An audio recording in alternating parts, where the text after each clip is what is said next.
시청자 여러분 안녕하십니까? 수요일 뉴스온 시작합니다. 항소 포기 사태를 둘러싼 정치권 갈등이 절정으로 치닫고 있습니다. 네, 민주당은 모든 수단을 동원해 학명 검사들의 반란을 분쇄하겠다고 으름장을 놨는데요.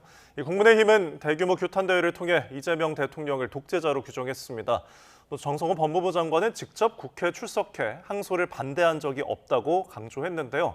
국회 취재기자 나가 있습니다. 김철희 기자. 네, 국회입니다. 네, 정성호 법무부 장관 외압 의혹에 대해서 더 선명하게 선을 그었죠. 네, 그제 출근길에서 10분 넘는 시간을 할애해 정부 입장을 밝혔던 정 장관. 오늘 국회에서는 외압이 없었다고 더 또렷하게 설명했습니다. 오전에 먼저 예결위 전체 회의에 출석했는데 검찰의 항소에 반대한 적 없고 이진수 법무부 차관에게 사건 지휘 관련 지시를 내린 적도 없다고 명확히 말했습니다. 신중히 검토라는 말이 무슨 외압이냐, 일상적인 이야기일 뿐이란 취지인데 야권에서 제기된 대통령실과의 사전 교감 의혹에 대해서도 사실이 아니라고 강조했습니다. 들어보시겠습니다. 대통령실과 의논해갖고 한 바는 전혀 없는 것으로 알고 있고요. 저 역시 마찬가지입니다. 또 정치적 책임을 회피할 생각은 없다면서도 전 정권의 일종의 정치 보복적 수사 때문에 장관이 책임지고 사퇴하는 건 바람직하지 않다고 발언했습니다. 법사위 예결 소위에 나온 이진수 법무부 차관도 외압은 없었다는 장관 입장에 궤를 같이 했습니다. 항소 포기를 결정하기 전 노만석 검찰총장 직무대행과 한 차례 전화했고 항소 여부를 신중히 판단하라는 정 장관 의견을 전달한 게 다란 겁니다. 그러면서 노 대행에게 수사 지휘권 행사가 아니란 점 역시 분명 언급했다고 부연했습니다. 오후에는 예결위뿐 아니라 법사위 전체 회의도 진행되고 있어 두 사람을 상대로 온종일 관련 질의가 이어질 전망입니다. 네, 결국 법무부는 항소 포기에 외압은 없었다는 건데요. 여당의 입장은 어떻습니까? 네, 사태 여파를 주시하는 민주당, 본질이 조작 검찰이 주도한 선택적 항명이라며 화살을 검찰에 겨눴습니다. 정청래 대표는 가능한 모든 수단을 동원해 위법이 드러난 검사를 처벌하고 징계하겠다고 강조했는데요. 정치 검사들이 전관 예우를 받으며 떼돈을 받지 못하도록 미리 방지하고 검사장을 평검사로 발령내기 어려운 역진 조항 등의 폐지도 촉구했습니다. 법령을 개정해 강등이 가능하도록 손보자한 제안입니다. 김병기 원내대표 역시 정치 검사들에게 철저히 책임을 묻겠다고 목소리를 높였는데요. 직접 들어보시겠습니다. 21세기 대한민국의 정치 검찰이 존재한다는 것 자체가 부끄러운 일입니다. 정치 검사들의 반란을 분쇄할 것입니다. 그러면서 검사징계법 폐지도 공언했는데 이 경우 검사도 파면 또는 해임될 수 있습니다. 네, 이 같은 검찰 항명 주장에 야당은 동의하지 않고 있죠. 네, 국민의힘은 대장동 범죄 수익의 국고 환수를 촉구하고 검찰의 항소 포기에 가해진 외압을 비판하는 규탄 대회를 국회에서 진행했습니다. 국회 본청 앞 계단이 꽉 찰 정도로 대규모 인파가 모였는데요. 장 대표는 시종일관 이재명 대통령을 호칭을 뗀 이재명으로 부르며 항소 포기가 이 대통령 재판 공소 취소를 위한 사전 정지 작업에 불과하다고 주장했습니다. 특검과 국정조사도 거듭 요구했습니다.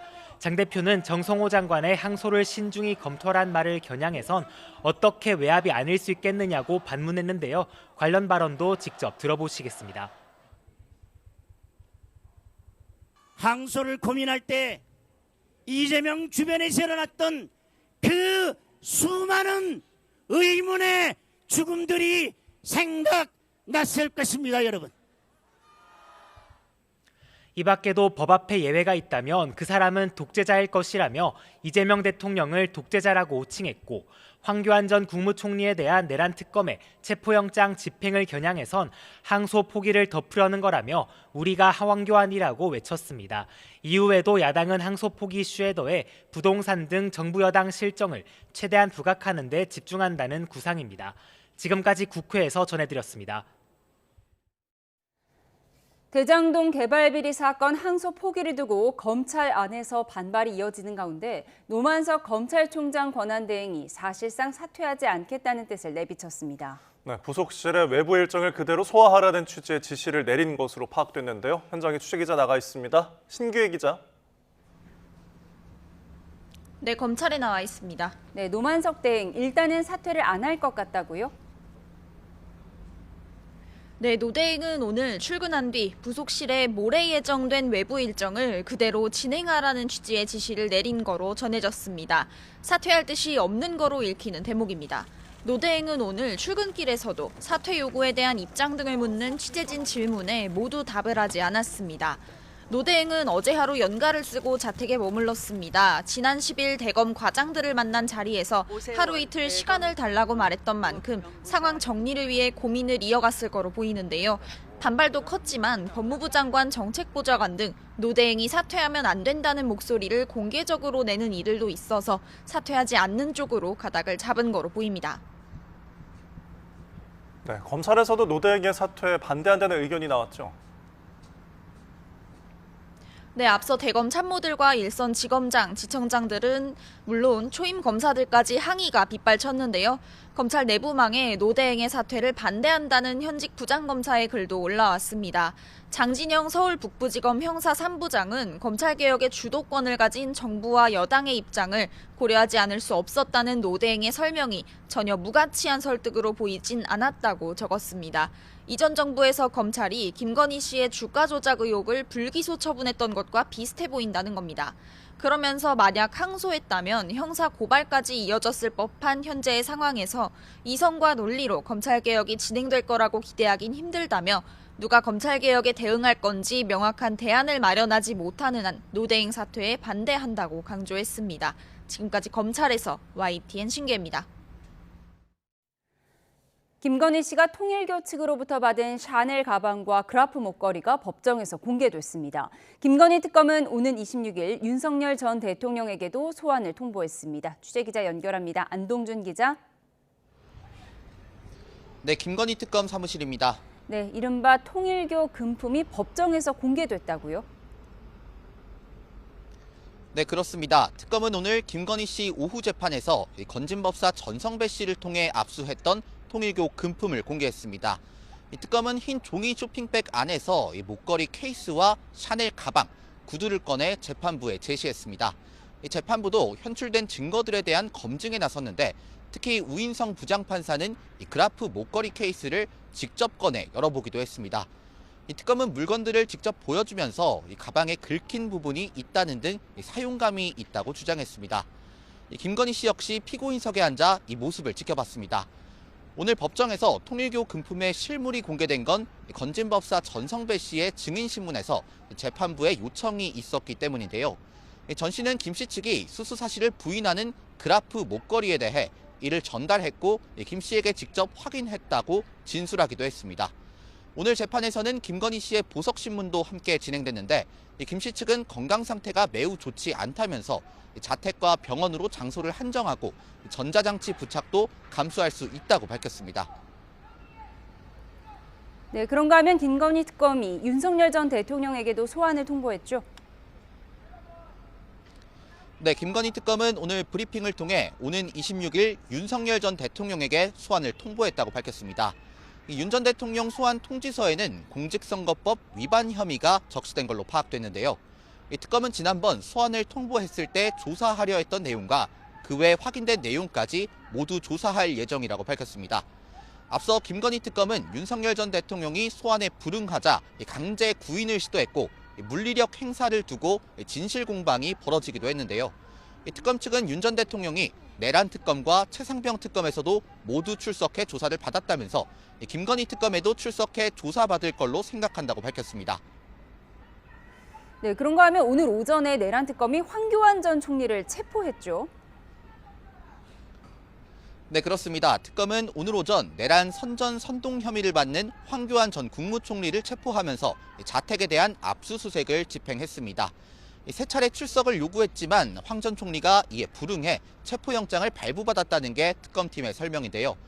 이 특검은 황 전 총리를 내란 특검 사무실에 있는 서울 고검으로 이송해 조사를 진행하고 있습니다. 황 전 총리는 조사에서 진술 거부권을 행사하고 있는 것으로 파악됐습니다. 황 전 총리는 비상계엄 선포 당시 주요 정치인 체포를 촉구하는 SNS 글을 올려 내란을 선동한 혐의를 받는데요. 이 특검은 황정 총리 조사를 마친 뒤 형사소송법에서 정한 절차에 따라 신병 확보 여부 등을 정하게 될 거라고 밝혔습니다. 지금까지 김건희 특검 사무실에서 YTN 안동준입니다. 네, 이제 내일입니다. 2026학년도 대학 수학능력시험일인데요. 예비 소집일인 오늘과 수능일인 내일은 예년 기온을 웃돌면서 대체로 온화한 날씨가 이어질 전망입니다. 다만 아침에는 쌀쌀하겠고 서쪽 지역은 공기가 다소 탁해질 것으로 보이는데요. 취재기자 연결해서 날씨 상황 알아보죠. 김민경 기자, 이 수능일 날씨와 주의할 점 짚어주시죠. 네, 주 초반에 반짝 추위가 누그러지면서 내일은 전국 대부분 지역이 평년 기온을 웃돌며 비교적 포근하겠습니다. 예년 이맘때 서울 최저 기온이 5도, 최고 기온이 13도 안팎인데요. 내일 아침 기온은 8도, 낮 기온은 17도가 예상됩니다. 다만 시험장에 들어서는 아침에는 다소 쌀쌀하겠는데요. 특히 춘천과 대관령 등 강원 일부 지역은 아침 기온이 0도 안팎까지 내려가 체감온도가 영하권에 머물 가능성도 있습니다. 수험생들은 체온 조절이 쉽도록 두꺼운 옷 한 벌보다는 입고 벗을 수 있는 얇은 옷을 여러 벌 겹쳐 입는 게 좋겠습니다. 또 아침에는 안개와 대기오염물질이 뒤엉켜 수도권 등 중서부와 호남 지방은 미세먼지 농도가 일시적으로 나쁨 수준까지 오를 가능성이 있습니다. 호흡기 질환이 있는 수험생들은 아침에 꼭 미세먼지 정보를 확인하고 마스크를 착용하고 이동하는 게 좋겠습니다. 제주 해상에는 당분간 바람이 강하게 불고 물결도 최고 3m로 높게 일 걸로 보여 섬 지역 수험생들은 선박 운항 여부를 미리 확인해야겠습니다. 지금까지 과학기상부에서 YTN 김민경입니다. 원달러 환율이 급등해서 장중 1,470원을 기록했습니다. 7개월 만에 원화 가치가 가장 낮은 수준을 보였는데요. 취재기자 연결해서 자세히 알아보겠습니다. 손유정 기자, 원달러 환율이 최근 계속 상승세를 이어가고 있네요. 네, 원달러 환율은 오후 3시 반 기준 1,465.7원으로 주간 거래를 마쳤습니다. 어제보다 2.4원 올랐는데요. 환율은 1,461원으로 장을 시작했지만 오름폭이 커지더니 정오쯤 1,470원까지 치솟았습니다. 원달러 환율이 장중 1,470원까지 오른 건 미중 무역 갈등과 탄핵 국면이 맞물린 4월 9일 이후 7개월 만입니다. 원달러 환율이 급등한 건 미국 연방정부 셧다운 해제가 임박하자 미국 소비 회복 기대감에 달러화가 강세를 보였기 때문으로 풀이됩니다. 일본 엔화 약세와 더불어 최근 계속되는 외국인의 증시 매도세 또한 환율의 불안 요인이 되고 있습니다.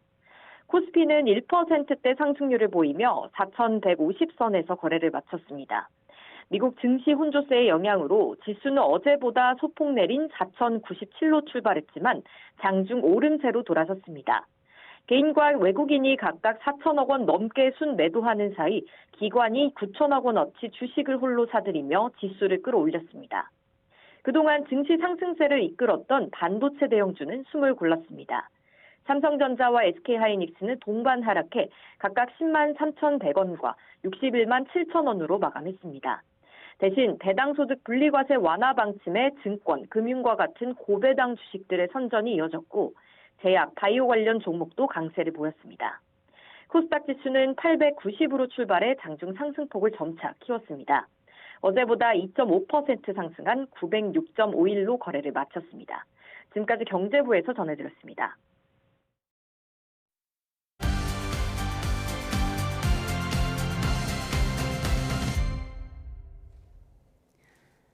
오늘의 정치온 박수현 민주당 수석대변인, 권영진 국민의힘 의원과 함께 집중 분석해보겠습니다. 어서 오세요. 안녕하십니까.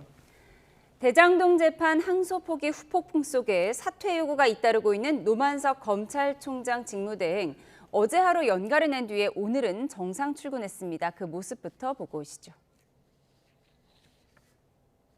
용퇴 요구 나오는데 입장 있으실까요? 이진수 차관으로부터 수사 결정 언제 들으셨어요?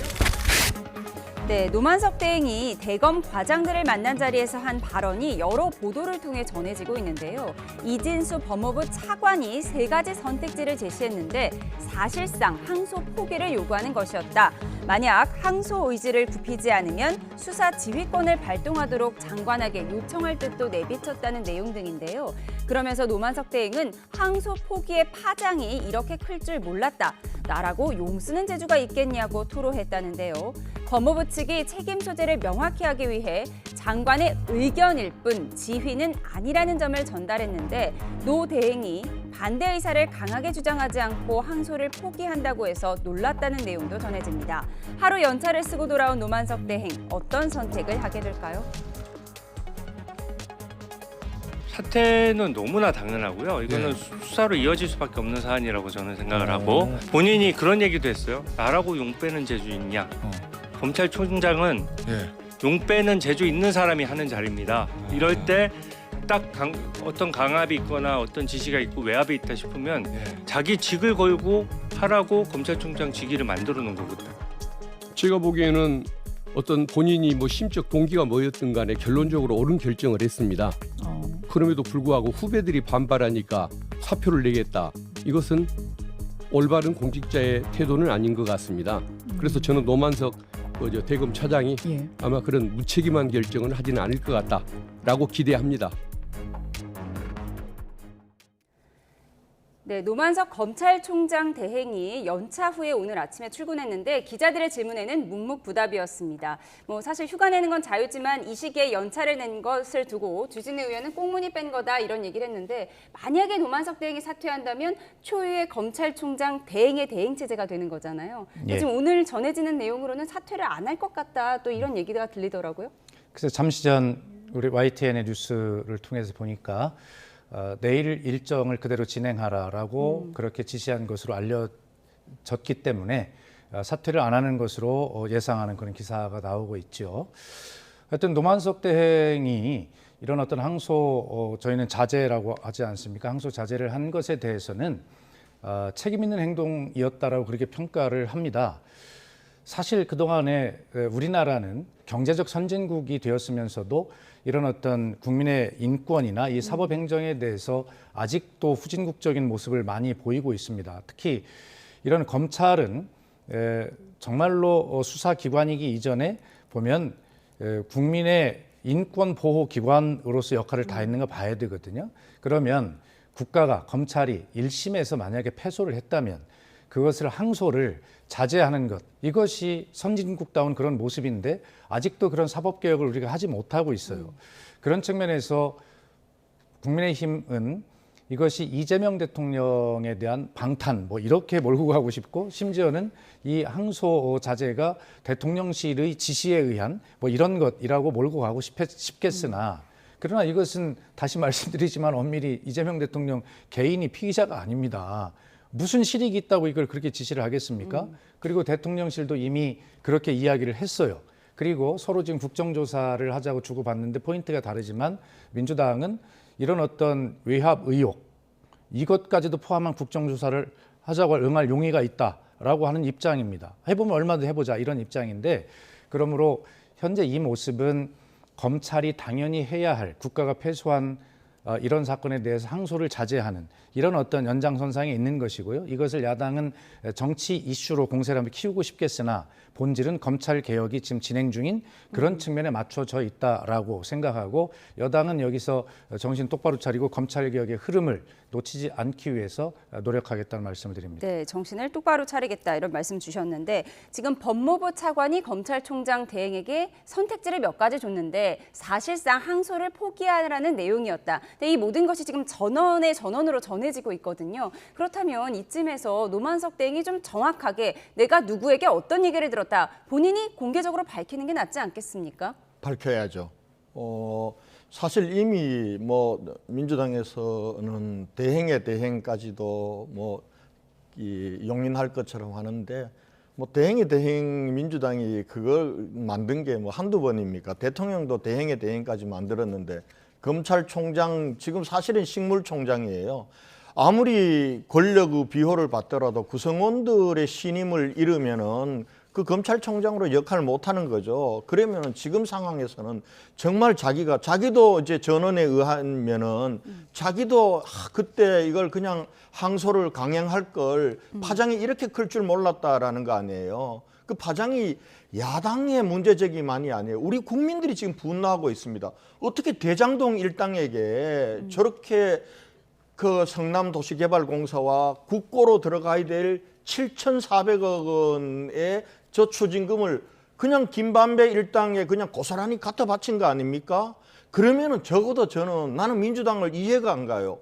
이게 만약에 정치권에 대한 저런 거라면은 또 다른 면에서 정치든 논쟁을 할 수 있지만은 희대의 사기 사건 아닙니까? 부동산 개발 비리 사건이고 저 대장동 일당들에게 정말 막대한 이 불법 수익이 들어가는 거라고 한다면은 민주당이 나서서 항소해가지고 저거 제대로 해서 한 푼이라도 더 국고로 부당이득 못 가고 뺏어야 된다라고 하는 게 난 정상일 텐데 저렇게 비호하고 그리고 저 항소 안 한 걸 잘했다라고 얘기하는 그 배후에는 저는 민주당도 여기에 책임이 있다고 봐요. 그럼 결과적으로 이진수 차관이 얘기한 거 아닙니까?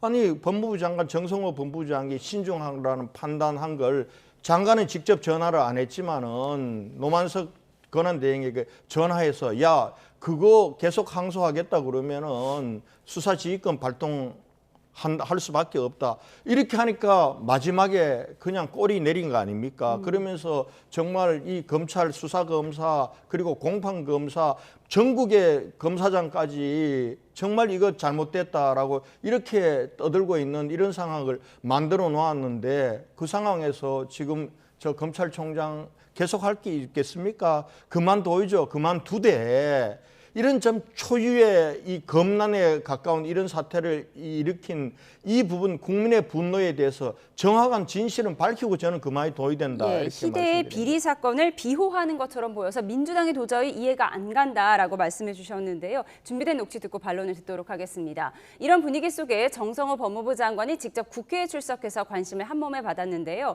항소를 반대한 적 없고 용산과 논의한 적도 없다고 강조했습니다. 들어보시죠.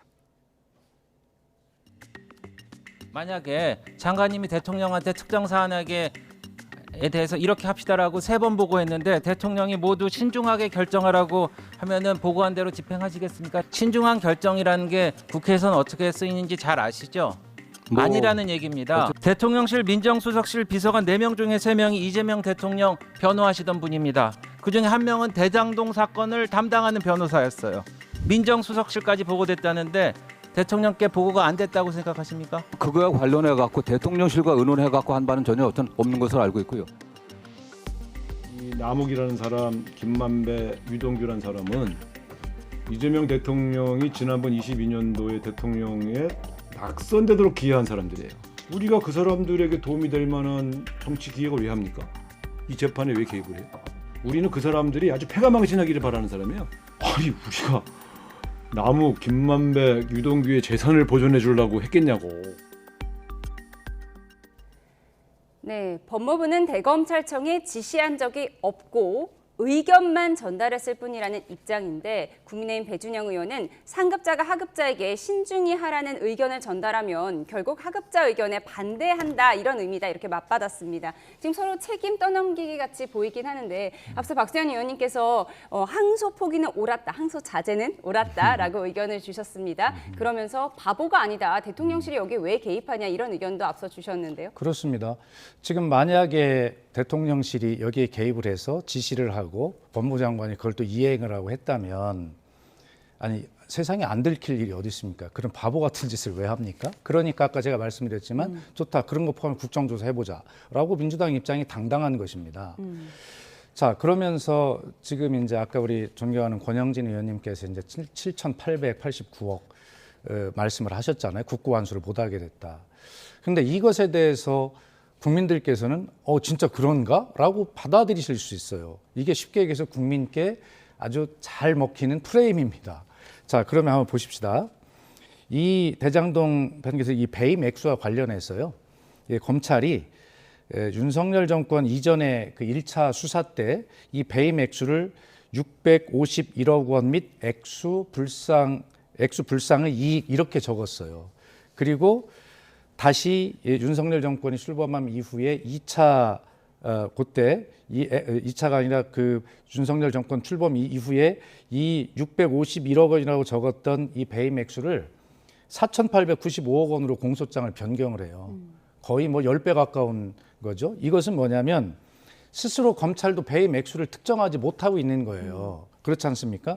651억에서 막 한 5천억 가까이 변경을 하잖아요. 자, 그래서 이번 재판 1심 판단의 결과가 뭐냐면 이 검찰의 오류를 법원이 지적하고 판결한 거예요. 그리고 검찰은 스스로 이 법원의 판단을 존중한 것입니다. 네. 아니 이렇게 부정확한 그 배임 액수, 이렇게 왔다 갔다 한 것, 그리고 법원이 이 오류를 지적한 것, 이것을 가지고 이제 국민의힘을 중심으로 야당에서 뭐라고 하냐면 7,800억 이것을 환수하지 못하게 됐다 이렇게 주장하거든요. 그런데 지금 성남도시개발공사가 이로 인해서 입은 피해에 대한 민사소송을 진행 중입니다. 물론 그 민사소송을 가지고 이 형사 재판이 정확하게 완결되지 않았을 때 이걸 다 환수할 수 있느냐라고 하는 이론이 있을 수 있어요. 예. 그러나 지금 현재는 성남도시개발공사가 이 민사소송을 진행 중이기 때문에 그것을 환수할 수 없다라고 단정적으로 말씀하시는 것도 옳은 말씀이 아닙니다. 그것은 민사를 통해서 환수할 수가 있는 길이 있다 이 말씀을 드리고 결과적으로 짧게 좀 이해해 주시면 붙이고 싶은 것은 정성호 장관 취임 이후에 상징적인 조치들을 합니다. 그 오랫동안 억울하게 있었던 형제복지원 선감학원 이 사건에 대해서 국가가 패소하니까 국가배상소송 사건 국가 상소 취하 및 포기를 8월 5일 날 정성호 장관이 오자마자 해요. 국가가 패소했으면 네. 포기하는 게 맞다는 것이죠. 두 번째 여수 순천 11구 사건에 대해서도 국가배상소송, 국가항소 포기를 10월 9일 날 합니다. 네. 이렇게 국가가 패소한 사건에 대해서 아주 기계적이고 늘 하던 대로 그냥 항소하고 상고하고 하던 이런 기계적인 항소에 대해서 이제는 그만해야 된다라고 하는 것을 그런 선상에 있는 것입니다. 네네. 이것이. 그런데 이 사건이 이제 정치적인 휘발성이 큰 뭐 이런 어떤 사건이다 보니 이제 지금 야당의 이제 공세가 있는 것인데 뭐 이런 어떤 정국이 이제 당분간 지속될 것으로 그렇게 생각을 합니다. 예, 그러니까 민주당의 주장은 크게 두 가지입니다. 검찰이 주장하는 수천억 원의 배임액이 좀 부풀려졌을 수 있다. 그리고 두 번째, 못 찾았더라도 민사소송을 통해 더 찾을 수 있는 길이 있다. 이 두 가지인 것 같은데요. 국민의힘 주장은 또 반대이죠. 민사소송으로 찾기 좀 어렵다는 그 점과 그리고 이 민사소송은 개인이 변호사 비용 다 대야 하는 것인데 자연스럽게 항소를 했으면 검찰이 그러니까 국가가 공짜로 이 배임액을 찾아줄 수 있는 것이다. 왜 이 기회를 놓치느냐 이런 거잖아요. 민사소송회 본분들은 민주당의 저 얘기 안 믿어요. 민사소송을 통해서 그걸 찾아낸다는 게 시간도 오래 걸리지만 엄청나게 어려워요. 입증할 책임들이 민사소송을 제기하는 편에 다 있고 비용도 다 그쪽에서 대의되는 겁니다. 그리고 형사소송에서 무죄가 난 특경법 배임은 무죄가 나버린 거예요. 무죄가 났기 때문에 이게 7,886억 원이 473억 원으로 줄어든 거란 말입니다. 그러면은 당연히 이건 항소를 해야 돼요. 저는 우상호 정무수석 저렇게 안 봤더니 아니 대장동 일당들 폐가 망신하도록 그게 자기들이 원하는 거다. 그러면은 당연히 이게 항소하도록 해야죠. 검사가 안 하더라도 하도록 해야 되는데 보세요. 수사검사, 공판검사 이걸 담당하는 서울중앙지검장 사실은 검찰총장 직무대행까지도 다 동의한 거예요. 이게 항소 만료가 7일 날 11월 7일 날 밤 12시예요. 8일 날 0시인데 7일 날 오후까지 다 아무렇지 않게 다 결제하고 다 했어요. 그런데 7일 날 오후 돼서 대검에서 야 이거 항소장 접수하지 말고 스탠바이 하라는 거였다는 거 아니에요.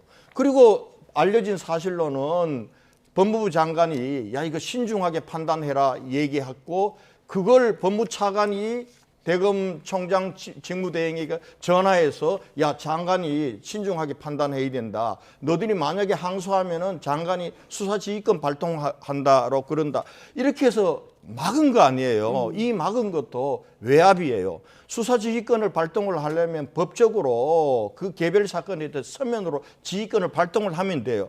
이 법적인 절차를 바이패스해가지고 차관을 시켜가지고 외압을 넣은 거예요. 넣어서 이걸 막아서 대장동 일당에게 막대한 범죄 수익이 가는 걸 2심에서 법리를 다퉈볼 수 있는 그 기회를 차단한 거란 말이에요. 그래가지고 지금 이 김만배 일당에게 지금 한 2천억 원 정도가 지금 재어져 있는 거 아니에요? 이것도 473억 빼고 지금 돌려줘야 될 판이란 말이에요. 그러니까 주진우 의원 같은 경우 계산해 보니까 김만배 같은 경우는 하루 깜빵살이 하면 2억씩 들어온다는 거 아니에요.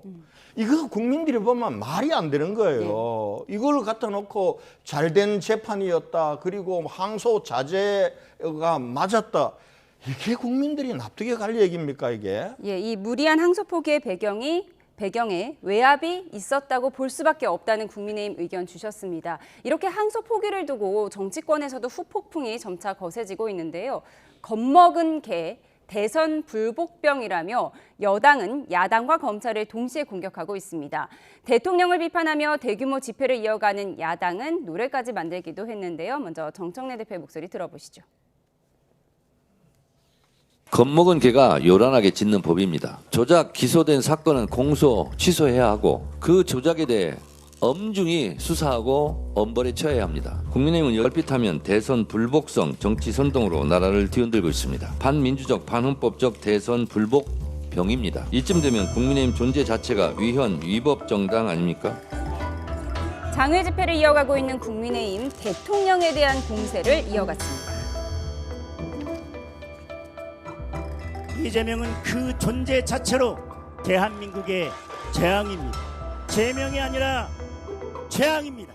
대장동 일당에 대한 1심 판결에서 이재명의 이름이 400번 넘게 등장합니다. 대장동 게이트는 이재명 게이트라고 법원에서 대못을 박은 것입니다.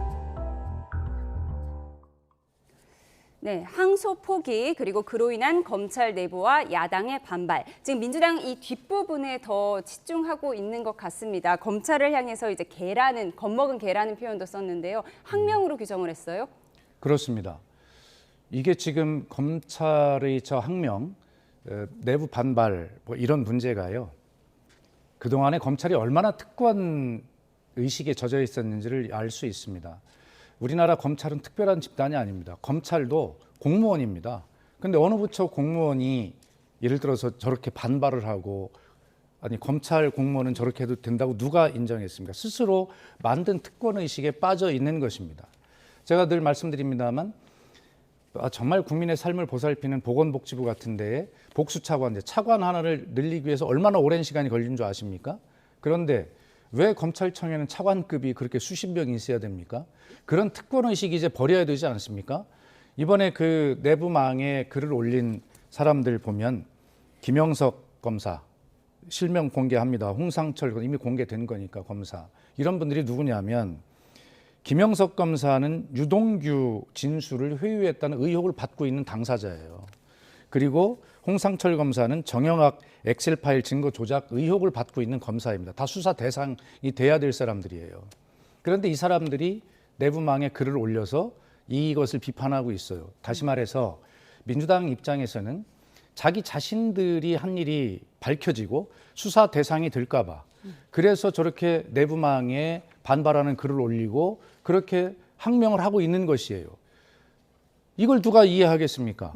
그렇기 때문에 민주당에서는 이 문제를 심각한 국기문란으로 규정을 하는 것이고요. 이 문제를 국정조사든 어떤 것이든 다 동원해서 분명하게 밝히고 물론 그중에는 권영진 의원님과 야당이 제기하는 외압 의혹 좋습니다. 같이 국정조사 해보자는 것이죠. 그래서 어떤 것이 옳고 그른지를 따져보자라고 하는 주장을 하고 있는 것이고요. 뭐 그것과 별개로 이 검사들의 항명 문제는 검찰이 너무나 특권의식에 젖어 있는 행동이 반로이고 본인들이 저지른 죄, 도둑이 재발저린다는 격언이 있듯이 바로 그렇게 본인들이 수사 대상이 될까 봐 그런 두려움에 지금 하는 이야기다라는 말씀을 드리고 그런 측면에서 정청래 대표가 뭐 아까 말씀드린 표현 겁먹은 개라는 표현을 했는데 아마 그런 것입니다. 다시 말해서 검찰 개혁의 내용 뭐 민주당이 뭐 다 옳은 것이 아닐 수도 있습니다. 그러나 분명한 본질은 검찰이 과연 왜 개혁돼야 되는가라고 하는 것을 봐야 한다고 생각합니다. 예, 오늘 정청래 대표는 정치 검찰들이 편하게 변호사 생활하는 것도 맞겠다 이런 입장까지 주셨는데 지금 국민의힘에서 장동혁 대표는 지금 대통령 명칭도 빼고 제명이 아니라 재앙이다. 좀 공세 수위가 좀 높습니다. 예. 뭐 지금 결과적으로는 왜 이런 무모한 짓까지 할까라고 보면은 결과적으로는 이재명 대통령의 사법 리스크하고 연결이 안 될 수가 없다고 보는 겁니다. 그런데 지금 이제 민주당에서는 지금 검찰 내부에서 한두 사람이 아니에요. 자꾸 이걸 정치 검찰 일부로 얘기하는데 보세요. 수사했던 수사검사, 그다음에 공판을 담당한 공판검사, 서울중앙지검, 그리고 이게 항소 포기를 하고 나니까 전국의 지검장들이 다 이건 잘못되었다고, 이건 초유의 일이라고 들고 일어나는데 이게 이 사람들이 하는 게 정당한 요구거든요. 왜냐하면은 지금 검찰 예규에도 이런 경우는 항소를 하도록 돼 있는 거예요. 그러면 당연히 항소를 해야 돼요. 그리고 국민 감정으로 보더라도 어떻게 김만배 일당에게 하루 깜방살이 하면은 하루 2억씩 버는 그 돈을, 막대한 돈을 주는데 이걸 항소 포기를 하게 하냐 이거예요. 그러니까 저는 제가 볼 때는 검찰이 과거에 잘못된 부분이 있었다 하더라도 이번에 검찰들의 외침은 정말 그나마 최소한의 양심이라도 지키려고 하는 건데 이걸 가지고 정치 검찰로 몰아붙인다고 해가지고 민주당이 대장동 일당들을 비하하고 그 결과적으로 그게 대장동 공범으로 또 다른 재판을 받고 있는 이재명 대통령의 사법 리스크를 막기 위한 거다라는 부분들의 의심을 털어버릴 수가 저는 없다고 보는 거예요. 그런 면에서 이 검사들의 이 항변을 정치 검찰이다. 결과적으로는 저게 장동혁 대표가 얘기했듯이 이번에는 항소 포기였지만은 결과적으로 나중에 가면은 소치하러 갈 거다. 이재명 대통령의 배임죄 부분들 없앨 것이고요. 그리고 이재명 대통령의 소치하, 이거는 조작, 대장동 자체가 조작 수사였기 때문에 이재명 대통령에 대한 재판, 재판도 이거는 치해야 된다. 이런 걸로 가는 수순이라고 야당 입장에서는 의심하지 밖에 없는 일을 지금 정청래 대표가 저렇게 하는 거예요. 저 얘기를. 그러면 이것이 왜 정치검찰인지를 말씀드려 보겠습니다. 자, 김건희의 디올백 사건을 비롯한 도이치모터스 주가 조작 사건 때 우리 다 기억합니다. 그렇게 어렵게 수사를 했어요. 그런데 어떻게 했죠? 검찰이 대통령 경호실이 지정한 경호 건물에 들어가면서 핸드폰도 반납하고, 반납 이전 뺏긴 거죠. 그렇게 해서 황제 출장 조사를 했어요. 왜 김건희에게 그렇게 해야 됩니까? 그때 검찰 내부에서 누가 뭐라고 했습니까? 아무 말도 하지 않았죠. 자, 거기까지 좋습니다. 그런데 대한민국의 민주주의를 무너뜨렸던 12.3 불법 비상계엄에 대해서 그 윤석열 내란 수괴 혐의를 받는 우두머리 재판에서 어떻게 5천만 국민 중에 역사 이래 처음으로 다 날짜로 계산했는데 시간으로 계산해서 그것을 윤석열을 석방한 사건, 거기에 대해서 왜 즉시항고를 포기한 검찰에 대해서 검찰은 그때 아무 말도 하지 않았습니까? 그것과 지금 이것과 같이 동등하게 비교해놓고 어떤 게 더 무겁습니까?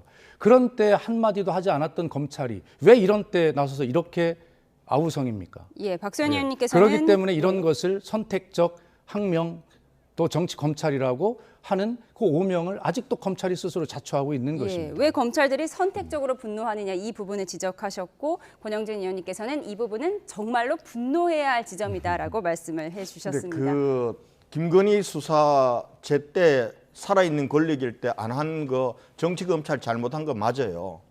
그렇다고 해가지고 지금 이걸 노만석 검찰총장처럼 자기도 이거는 항소할 수밖에 없다는 걸 다 알면서 다 결재 라인까지 다 발라오다가 막판에 가서 법무장관이 신중히 판단해라. 그리고 이 얘기를 들어가지고 법무부 차관이 야 이거 너들 항소하게 되면은 이거 수사지휘권 발동하게 된다라고 하는데 거기에 고개 숙여가지고 이 사람이 정치 검찰이지 검찰총장이면 안 됩니다. 이거는 항소해야 되는 사건입니다. 이거는 그동안 전례도 없었고 지금 이 대검의 예규라든지 지침에 보더라도 이거는 해야 됩니다. 라고 하는 검사들이 왜 정치 검사냐 이거예요. 왜 저 김건희 수사 안 했던 검사하고 지금 검사하고를 똑같이 해가지고 이 메신저를 공격해가지고 이거 항소가 잘못됐다는 메시지를 흐리게 하냐 이거예요. 예, 그때 그런 면에서 분노하지 나는 동의를 못하는 않은 거예요. 게 잘못됐다 하더라도 이번에도 분노하지 않으면 안 된다. 이 부분을 아니 지적을 그러니까 제가 해주셨습니다. 드리는 말씀은 그 수사 검사들에게 향해서 하는 부분도 있지만 왜 그때 이 지금 사건에서 내부망에 글을 올리고 막 이야기하는 이 검사들 전국의 지검장들이라고 아까 말씀하셨지 않습니까? 그때 왜 가만히 있었습니까? 정말 이해가 가지 않잖아요. 그렇기 때문에 그런 부분들 검찰이 선택적으로 항명하는 것, 이 문제가 검찰 스스로의 이익을 보호하려는 특권 의식에 젖어 있는 것 아닌가. 그래서 검찰이 개혁 대상이 아닌가라고 하는 것에 대해서 민주당은 당연히 지적하는 것입니다. 예, 어떤 사안에 분노해야 하고 어떤 사안에 분노해야 하지 않는가 두 분의 의견을 들어봤습니다. 항소 포기 논란을 둘러싼 장외설전도 치열합니다. 5년 전 조국 수사 때 맞붙었던 추미애 조국 전 장관과 한동훈 당시 수사검사가 또다시 맞붙었는데요. 총 맞았냐 이런 격한 말까지 오갔습니다. 직접 정리했습니다.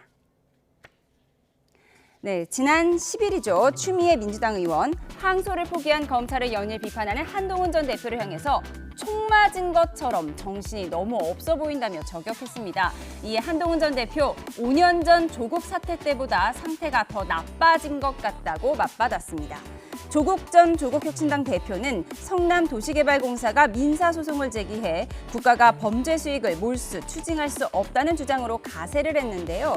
한동훈 전 대표, 1심 판결문은 읽어봤냐고 반문을 했습니다. 성남도계공의 피해 회복이 심히 곤란하다고 인정된다고 명시돼 있단 겁니다. 모르면서 대충 우기는 걸 도대체 몇십 년을 버티는 거냐며 비꼬았습니다. 사람 된다? 그런 개똥 같은 거 없습니다. 이게 다입니다. 그냥 국민을 위해서 법원이 해야 한다는 말까지 해놨어요. 복잡할 것 없습니다. 사기치는 겁니다. 이 사람들 얘기는 형사 판결은 473억 나왔지만 네가 용 쓰는 제주로 제주 부려서 7천억을 인정하면 되는 거 아니냐? 야, 이게 무슨 말입니까? 막걸리입니까? 저 정성호 장관도 변호사 출신 아니에요? 그럼 지가 했었을 때 가능하겠는지 물어주십시오. 저는 이건 100% 진다고 봅니다. 추미애, 조국 등의 이름을 거론하며 누구라도 국민 앞에서 공개 토론하자고 제안했는데요. 그런데 한 전 대표가 설전을 벌인 또 한 사람이 있습니다. 홍준표 전 대구시장입니다. 홍 전 시장이 이번 논란도 결국 검찰이 기계를 잃어버린 탓이라며 아무래도 윤석열과 한동훈 탓이 아닌가 싶다라고 이름을 거론하자 한동훈 전 대표, 탈영병 홍준표는 입 좀 다물라고 반박했습니다. 네, 추미애 민주당 의원이 한동훈 전 대표를 향해서 가엾게도 총 맞은 것처럼 정신이 너무 없어 보인다며 저격을 했는데 두 사람 5년 전에 좀 각별한 인연이 있죠? 그러니까 이게 정치라는 게 느낌이 이래. 지금 제가 계속 말씀드리는 그 검찰 개혁의 필요성을 보여주는 사건들이고 또 검찰 개혁의 큰 흐름은 흔들리지 않고 갈 것이다 라고 말씀을 계속 드리고 있어요. 그런데 주요 정치인들의 저런 어떤 발언, 또 본질을 벗어난 싸움들이 결과적으로는 국민들을 이 본질에서 벗어나게 하는 그런 역할을 하기 때문에 좀 이 본질이 흐려지지 않도록 하실 말씀이 있으신 분들은 양당의 그 대변인들을 통해서 말씀을 좀 해주시고 또 토론을 하더라도 또 양당 대변인들이 토론할 수 있도록 좀 그렇게 하셨으면 좋겠어요. 그래서 차분하게 양당의 주장은 뭔데 국민들이 들으시고 그래 어떤 것이 더 합리적이야 라고 좀 판단하실 수 있도록 그렇게 좀 했으면 좋겠습니다. 예, 그러니까 5년 전에 추미애 당시 법무장관이 조국 전 대표 수사를 하던 한동훈 전 대표를 좌천 인사했다. 뭐 이런 역사가 있습니다. 한동훈 전 대표 조국 전 비대위원장을 향해서는 무식한 티가 난다 이러면서 직격했는데 이번에 대장동 1심 판결문을 보면 배임 피해자인 성남도시개발공사가 민사소송을 통해서 피해를 회복하는 것이 곤란해져서 국가가 추징해야 한다 이걸 적시했는데 조국 전 대표가 이 판결문 내용을 몰랐다 이 부분을 직격한 것 같아요. 판결문 뭐 안 읽어봤을 수도 있고 알면서 그렇게 하는 거죠. 그러니까 아까 저 박수현 대변인도 그렇던데 이 대장동 일당에게 이 검찰이 추징했던 뭐 7,886억 날아간 게 아니라 이거 받을 길이 있다 이렇게 얘기하는 거 아니까 민사로. 근데 지금 이번에 왜 이렇게 작게 추징이 나왔냐 하면은 이게 특경법상 배임이 무죄가 된 거예요. 이 검찰이 이렇게 많은 추징금을 매긴 거는 특경법상 배임으로 매겼는데 이게 무죄가 나와버리고 일반 업무상 배임죄로 하니까 473억이 된 거예요. 그럼 민사로 갔을 때 형사에서 무죄가 났던 특경법상의 배임이 해당이 안 되는데 어떻게 찾아내겠냐 이거예요. 그리고 이게 검찰이 얘기했던 게 7,886억이 많다고 볼 수도 있어요. 그러나 이번 1심 재판부도 지금 성남도시공사가 4,895억에 해당되는 거는 이 부당이익이 저쪽으로 갔다라고 했단 말이에요. 그 부분들을 아직 1심에서는 완전히 다퉈서 해결을 못한 겁니다. 그러면 당연히 2심 가면은 이 부분들이 달라질 수 있는 거예요. 그 기회를 항소를 포기함으로써 완전히 박탈한 거 아닙니까? 이 부분들은 지금 와가지고 너들 뭐 민사로 가면 된다. 그러니까 한동훈 대표가 그런 거 아니에요. 정성호 법무장관 그렇게 똑똑하면 자기가 맡아가면 해봐라. 100% 진다는 거 아니에요. 그거 다 알고 있는 거예요. 이게 법에 대한 기본 상식만 있고 재판을 해본 사람이라면은 형사소송에서 패소나 무죄가 나온 걸 민사소송으로 가서 이걸 추징하고 찾아올 수 있다. 불가능한 일이라는 걸 다 알아요. 알면서도 저런 얘기를 하니 저 사람들의 속에는 뭐가 들었는지 내가 사실은 심한 얘기 잘 하는 스타일이 아닌데 뻔뻔해요. 알면서도 저런 식으로 자기들 비호하려고 저렇게 얘기하니 저걸 가지고 국민을 혹세무민하는 거죠, 저게. 자, 이렇게 한번 설명을 짧게 해보겠습니다. 자, 항소 포기, 항소 자제 어떤 용어든 다 좋습니다. 그런데 분명하게 이 기준이 있는 것 아닙니까? 법적 기준이. 법을 그렇게 중시하신다면 그렇다면 검찰의 구형량의 3분의 1 이상의 형량이 나오면 그렇게 항소를 하지 않는 것으로 되어 있어요. 그런데 그것을 여태 지키지 않은 것이죠. 자, 유동규와 정민용은 이 사건의 주범들이라고 할 수 있겠는데 이 사람들은 검찰의 구형량보다 선고 형량이 더 많이 나왔어요. 결과적으로 이 문제에 대해서는 그리고 아까 지금 무죄 말씀하시는데 이 무죄라고 나온 부분들은 뭐냐면 검찰이 결과적으로 한동훈 법무장관이 구성한 제2차 수사팀이 결과적으로 같은 사안에 대해서 여러 가지 죄목들을 중복해서 자꾸 만들었기 때문에 그 부분이 무죄가 된 것이에요. 그래서 이런 부분들에 대해서 어떤 한 부분만 가지고 자기 주장을 하는 것보다는 종합적으로 그리고 검찰 개혁이 왜 필요한지 우리는 검찰을 개혁해야 된다라고 항소를 하지 않아야 될 기준에 너무나 충족한 이런 것에 대해서 이재명 정부의 법무부는 그리고 검찰은 그렇게 해야 되는 것 아니겠습니까? 그런데 왜 윤석열 정권의 법무부처럼 검찰처럼 하라고 자꾸 요구를 합니까? 이런 어떤 기준대로 하는 것, 이것이 바로 검찰 개혁의 본질이라는 말씀을 드립니다. 예, 항소 포기 후폭풍 자세하게 짚어봤습니다. 다음 주제 살펴보겠습니다. 오늘 김건희 씨에 대한 보석 신문이 열린 가운데 김 씨가 김기현 의원 배우자로부터 100만 원대 가방을 받은 걸 두고 정치권 반응도 이어졌는데요. 들어보시죠. 국민의힘의 위원정당 해산 사유가 마일리지 사이드 차곡차곡 정립되고 있습니다. 최근 김기현 전 국민의힘 대표 배우자가 김 대표 당선 직후 김건희 여사에게 100만 원 상당의 명품백을 선물한 사실이 드러났습니다. 선물입니까? 뇌물입니까? 이는 불법 선거 개입, 당무 개입의 명백한 증거입니다. 돈 100만 원 정도 간다 그러더라고요. 네. 근데 그게 무슨 뇌물일 것이며 그냥 인사를 가야 되니까 아마 사모님께서 그 정도 사셔가지고 가신 것 같은데 글쎄 그 특검이 그 정도를 가지고 돈 100만 원 정도 되는 그냥 보편적인 백인 것 같은데 그거를 갖고 갔다고 그게 뇌물로 연결한다고 하는 게 그게 특검이 할 일일까 망신주기를 하고 있다고 생각이 됩니다. 네, 성일종 의원의 목소리 듣고 오셨는데요. 저희가 요즘 수천억 원 추징금, 수천만 원 목걸이 이런 뉴스를 너무 많이 들어서 100만 원이 지금 보편적인 백이다 이런 의견을 좀 주셨습니다. 저 얘기에 동의 안 해요. 네. 사실 뭐 사회적 예의로 줬다. 그것 나 동의할 수 없어요. 사실은 부끄러운 일이에요. 그걸 당대표 부인께서 당대표 당선되고 고맙다고 대통령 부인한테 백 준 거 잘못된 거죠. 부끄러운 일이에요. 할 말이 없어요. 저 부분과 관련해서는 저 국민의힘 구성원의 한 사람으로서 전 국민들께 죄송해요. 이거는 이렇게 저는 인정하는 게 맞다고 봐요. 예. 맞다고 보고 다만 이런 건 있어요. 저게 어떻게 해서 나왔느냐.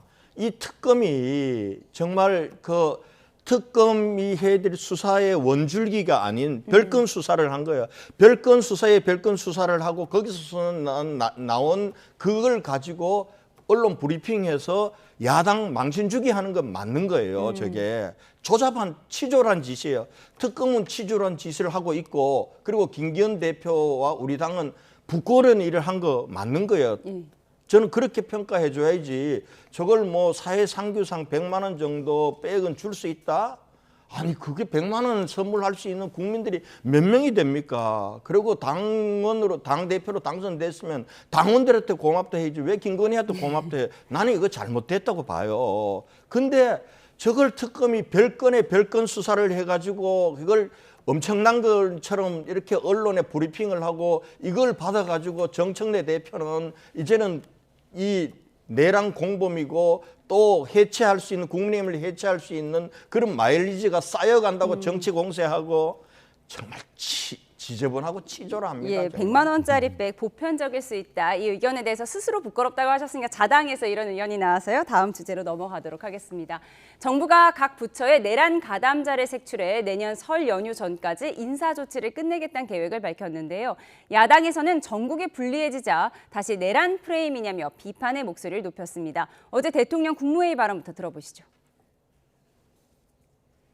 내란에 관한 문제는 이제 특검에서 수사를 통해 형사처벌을 하고 있는 건데 내란에 관한 책임은 이제 관여 정도에 따라서 형사처벌을 할 사안도 있겠고 또는 행정 책임을 물을 사안도 있고 또는 인사상 문책이나 또는 뭐 인사 조치를 할 정도의 낮은 수준도 있기 때문에 필요할 것 같습니다. 네. 예, 특검에 의존할 게 아니고 독자적으로 해야 될 것 같아요. TF는 대통령 직속기관과 독립기관을 제외한 전체 중앙행정기관 49개를 대상으로 합니다. 조사는 디지털 포렌식, 업무용 PC 열람, 개인 휴대폰 임의 제출도 활용한다고 하는데 휴대폰 제출에 협조하지 않으면 대기 발령하거나 직위 해제 후 수사 의뢰 등을 추진한다는 내용도 담겨 있는 걸로 알려졌습니다. 정치권 반응 정리했습니다. 국민을 배신한 공직자에게는 단 한치의 용서도 없습니다. 민주당은 정부의 헌법 존중 TF 구성을 강력하게 지지합니다. 참 좋은 거는 다 갖다 붙였습니다. 헌법을 존중하고 정부를 혁신하고 뭐라고 네이밍을 하건 간에 저는 딱 보는 순간 이건 적폐청산 시즌2. 3대 특검 야심차게 띄우고 뭔가 집권 초기에 국정 운영에 다양한 영양분을 제공해 줄 거라고 기대를 했는데 기대에 못 미쳤다. 그러니까 3대 특검이 별 볼 일 없었다라는 걸 자인한 꼴이라고 봐요.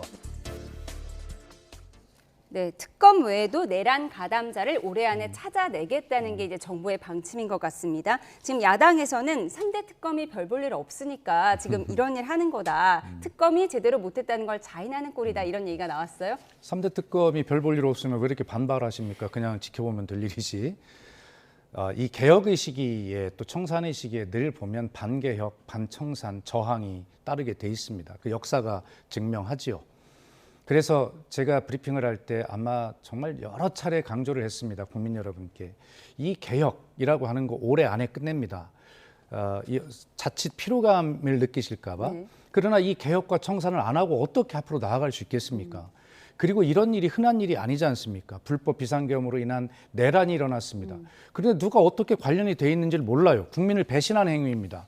그런데 이미 3대 특검을 중심으로 그렇게 중요한 이제 큰 물줄기가 타지고 있고 또 당을 중심으로 개혁 작업들이 이제 거의 마무리가 돼서 이제 공론화와 이제 국회 통과만 남았으니까 올해 연내에 마무리 질 겁니다.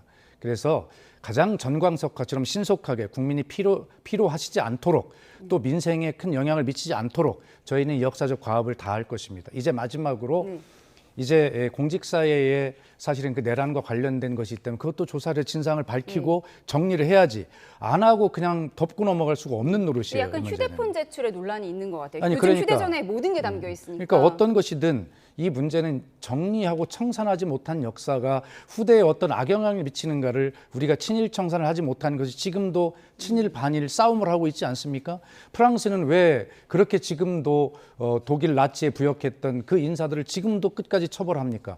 이 역사를 바로 세우는 것은 바로 우리 후세를 위한 우리 세대의 의무라는 그런 생각이 듭니다. 그렇기 때문에 이것을 정치 보복이나 이런 것이 아니라 이제 마무리로 반드시 우리가 진상을 규명하고 다시는 이런 일이 일어나지 않도록 하는 우리 세대의 의무다는 말씀을 드립니다. 네, 정부 방침에 대한 의견을 들어봤습니다. 그런가 하면 내란 특검 팀에 체포된 황교안 전 국무총리가 본인은 미친 개와 싸우고 있다며 격앙된 반응을 보였는데요. 오늘 아침 장면 보여주시죠. 미친 개가 동네에 돌아다니면 어떻게 됩니까? 몽둥이를 뜯어 잡아야 되죠? 맞습니다! 가만 놔도 되겠습니까? 안 됩니다! 저는 지금 미친 개하고 싸우고 있는 겁니다. 맞습니다! 윤 대통령이 한 일은 뭔가 부정선거의 원흉인 선관위에 가서 압수수색을 하게 한 것이 전부입니다. 내란으로 버씌워가지고 나라를 무너뜨리고 있는 당신들이 바로 내란이요.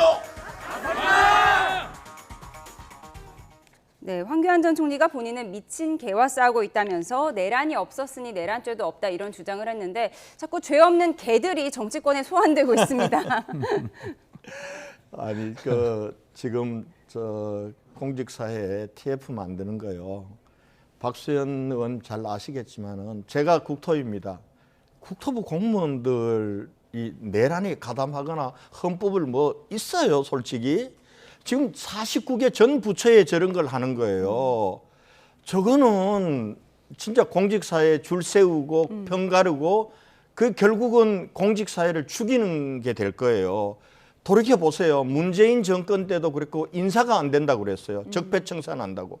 근데 우리 정부 때도 윤석열 정부 때도 장차관들한테 내가 1, 2급 이런 장차관들이 인사권을 줘라. 왜 이렇게 인사가 늦냐 그랬더니 부역자 가려내야 된다 하더라고요. 역대 정부마다 그러다 망한 거예요. 우리 공직사회를 얼어붙게 만들고 줄 서게 만들고 눈치 보게 만들고 지금 또 내란 빌미로 모든 걸 내란으로 몰아가지고 아니 박수현 대변인은 가서 얘기 좀 하세요. 아니 내란과 관련된 국방부라든지 여기는 지금 별들 30개 다 목치고 했잖아요. 그런 데가 일부 있을 수 있어요. 그러나 49개 모든 중앙부처하고 이게 무슨 내란과 무슨 관계가 있다고 저렇게 공직사회를 핸드폰까지 뺏겠다 그러고 하는 거예요. 이거요 성공 못해요. 이래 가면은 이 정권 공직자들을 신나게 일하는 분위기 만들어서 국민들을 위해서 봉사하는 그런 정부 안 됩니다. 이거는 중단하세요 정말. 예, 짧게 반론 듣겠습니다. 예, 우리 권영진 의원님 아까 어떤 자인한 인정하신 그런 모습이나 지금 진정으로 공직사회를 걱정한 진심을 알 수 있습니다. 하여튼 그런 마음도 잘 감안해서 하도록 하겠습니다. 감사드립니다. 네, 양쪽 의견 들어봤습니다. 지금까지 박수현 민주당 수석대변인, 권영진 국민의힘 의원과 함께했습니다. 고맙습니다.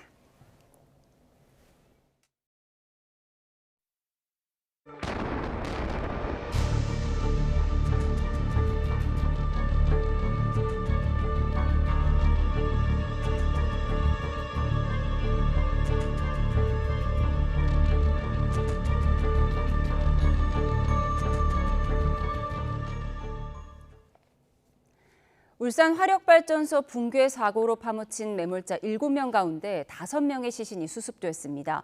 아직 2명이 잔해 속에 남아있는데요. 작업을 방해했던 주변 타워가 발파, 해체되면서 구조 작업의 속도가 붙고 있습니다. 현장 연결해 보겠습니다. 김근우 기자.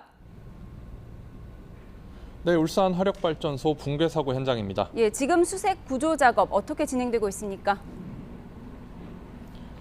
네, 지금 제 뒤쪽으로 크고 굉장히 무거워 보이는 저 크레인이 보이실 텐데요. 거의 400톤 규모의 무게를 들어 올릴 수 있는 크롤러 크레인이라는 기종입니다. 지금 무너진 건물 주변으로 접근해서 굉장히 가까이서 작업을 하고 있는 모습 보실 수가 있는데 저 구조물, 저 크레인이 이곳에 접근해 있는 이유는 바로 2차 사고 위험 때문입니다. 구조물이 추가 수색 작업 도중에 무너질 수가 있기 때문에 무너지지 않도록 강한 그 쇠사슬을 이용해서 이제 고정을 하고 있는 그런 모습을 제 뒤로 확인하실 수가 있습니다. 오늘 새벽 5시 20분쯤 60대 이모 씨가 추가로 수습됐다는 소식 이후에 안타깝지만 추가 수습자가 생겼다는 그런 낭보는 들려오지 않고 있습니다. 마지막으로 수습된 이 씨 위치를 알 수 없는 상태였는데 어젯밤 10시 10분쯤 60대 김모 씨의 시신을 수습하다가 이 근처에서 발견이 됐습니다. 아직 구조되지 않은 매몰자는 2명인데 1명은 위치가 파악됐고 나머지 1명은 아직 실종 상태입니다. 늦어졌던 구조 작업, 타워 4호기와 6호기 발파 해체와 함께 속도가 붙었습니다. 작은 충격에도 무너질 수 있는 상태여서 구조대의 안전 우려가 컸던 탓에 해체가 먼저 진행됐는데요. 소방은 해체 이후 어느 정도 안전이 확보된 것으로 보고 중장비와 인력을 본격적으로 현장에 투입했습니다. 오늘은 구조대원 70여 명, 또 민간 해체 전문가 40여 명이 조를 짜서 교대로 투입되고 있는데요. 앞서 보여드린 크레인은 물론 빔 커터 등 해체에 필요한 전문 중장비도 동원됐습니다. 무너진 타워 상부를 크레인으로 고정한 뒤 안전성이 확보됐다고 판단되면 구조물을 자르고 구조대원들이 들어가는 방식입니다. 사고수습본부는 구조대원들이 밀폐된 공간에서 작업해 오염된 공기에 노출될 우려가 있다며 심리지원과 특수검진 등을 지원하기로 했습니다. 또 피해자 가족들에 대해서도 관계기관이 협력해 의료지원 등을 진행합니다. 지금까지 울산 화력발전소 붕괴 사고 현장에서 YTN 김근우입니다. 네, 지난 5월 경기 시흥에서 2명을 살해하고 또 2명을 살해하려 한 혐의로 재판에 넘겨진 중국인 차철남이 1심에서 무기징역을 선고받았습니다. 재판부는 차철남이 죄책감을 느끼지 못하고 오히려 과시하는 태도를 보였다며 사회 보호를 위해 격리할 필요가 있다고 밝혔습니다. 김희영 기자입니다. 지난 5월 50대 중국인 형제를 둔기로 살해하고 이틀 뒤 편의점주와 집주인을 흉기로 살해하려다 미수에 그친 차철남. 차철남은 범행을 저지른 뒤 도주했다가 공개 수배 끝에 붙잡혀 구속 상태로 재판을 받아왔습니다. 범행 계획하셨습니까? 피해자들께 할 말 없습니까? 아유, 참 마음이 아프네요. 1심 재판부는 살인과 살인 미수 혐의를 받는 차철남에게 무기징역을 선고했습니다.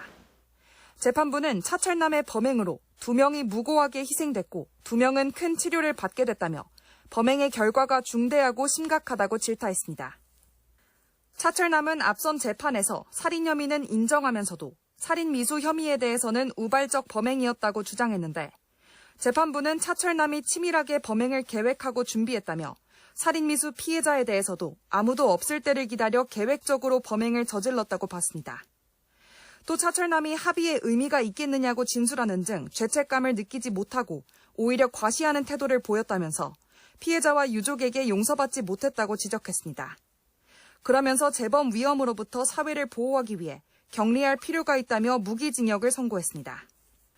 앞서 차철남은 중국인 형제가 12년 전에 빌린 3천만 원을 갚지 않고 밥을 얻어먹기만 하고 다른 피해자들은 평소 자신을 험담하거나 무시해 범행했다고 진술했습니다. 결심 공판에서 사형을 구형한 검찰은 판결문을 검토한 뒤 항소 여부를 결정할 방침입니다. YTN 김희영입니다. 네, 국내에서 이뤄지는 마약 밀반입은 주로 동남아시아를 통해 이뤄졌는데요. 유럽 역시 안전지대가 아니었습니다. 30만 명이 동시에 투약할 수 있는 마약이 프랑스와 영국을 통해 밀반입됐습니다. 홍성욱 기자가 취재했습니다. 경찰이 공항을 통과한 여행객 가방을 수색합니다. 입욕제로 개별 포장된 수상한 물건이 나옵니다. 내용물 검사 결과 마약입니다. 케타민이네. 여기 청자색 침전물 생기거든요. 수도권의 한 원룸, 마약류가 무더기로 발견됩니다. 국내 유통책 자택을 압수수색한 결과 케타민과 엑스터시, 합성 대마 등 30만 명이 동시에 투약할 수 있는 마약이 나왔습니다. 케타민 원서. 강원경찰청 마약범죄수사팀이 케타민과 엑스터시 등 마약류 45억 원어치를 국내로 밀반입한 일당을 붙잡았습니다. 들여온 곳은 다름 아닌 영국과 프랑스. 투약자까지 합쳐 피의자만 모두 48명, 이 가운데 18명을 구속했습니다. 특히 네덜란드 국적 남녀 2명은 2.4kg에 달하는 마약류를 인분 모양으로 포장해 항문에 숨겨 공항과 세관을 통과했습니다. 판매는 서울과 경기 지역 주택가나 야산 등의 이른바 던지기 수법을 사용했고 일부는 유흥업소를 통해 유통됐습니다. 이번 사건은 해외 마약류 밀반입 루트가 기존 동남아에서 유럽 쪽으로 확산되는 추세임을 보여주고 있는 사례로 점차 한국이 마약류 유통의 거점화가 될 가능성이 있는 만큼 이번 마약 수사는 앞서 한 영무원이 역에서 습득한 태블릿 PC에 마약류 밀반입 내용이 담겨 있다고 신고하며 시작됐습니다. 태블릿을 넘겨받은 경찰은 이를 단서로 수사를 벌인 끝에 조직원들을 모두 검거할 수 있었습니다. 경찰은 해외 총책에 대한 수사를 이어가는 한편 마약 밀반입과 유통을 막는 데 수사력을 모으고 있습니다. YTN 홍서욱입니다. 어제 서울 용산구 이태원동에서 달리던 마을버스에 불이 났습니다. 불은 10여 분 만에 꺼졌지만 승객 20여 명이 급히 대피했습니다. 소박은 버스 뒷문 쪽에 설치된 배터리 전선이 벗겨져 합선으로 불이 난 것으로 보고 있습니다.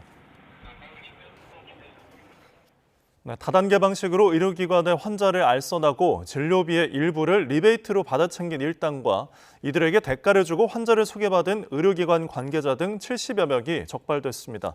서울경찰청 형사기동대는 의료법 위반 등의 혐의를 받는 알선조직 브로커 46명과 의료기관 관계자 31명을 검찰에 송치했다고 밝혔습니다.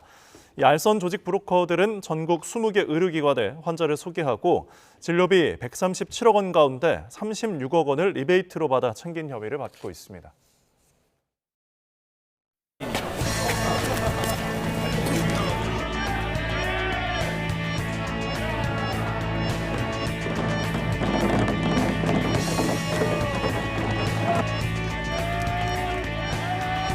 바라는 건 제가 공부한 것보다 조금 더 잘 봤으면 좋겠어요. 찍은 거 다 맞으시고 그리고 본인 실력대로 열심히 해서 좋은 대학 꼭 가시기를 간절히 기도드리고 있습니다. 화이팅! 화이팅! 많이 떨리고 힘들 텐데 지금까지 고생 많았고 열심히 해서 화이팅 했으면 좋겠습니다. 너의 선택만이 정답이다. 진정해. 아직 안 망했어. 정신 차리고 해내면 돼. 네가 지금껏 피땀 흘려 쌓아온 모든 것은 다 오롯이 네 것이야. 아마 너보다 더 잘할 수 있는 사람은 없을 거야. 무찔러버려! 다 챙겨버려! 화이팅! 화이팅! 파이팅! 파이팅! 화이팅!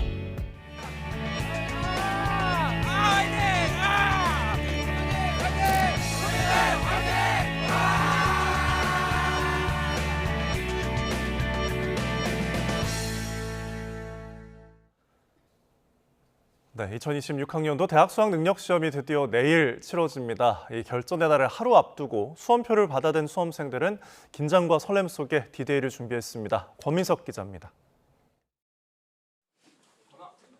지치고 힘들었던 수험 생활에 마침표를 앞둔 학생들.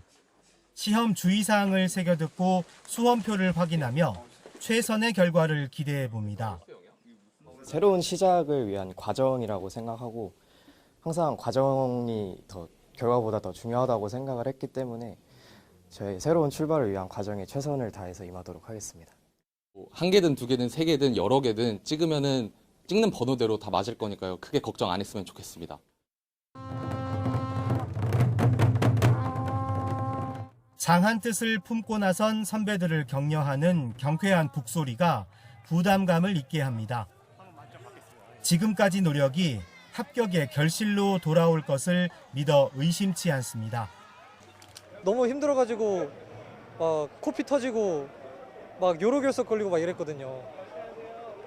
그리고 막 그래가지고 응급실도 간 적 있는데 이런 게 제 피와 살이 돼가지고 내일 결과로 나타날 거라고 생각합니다.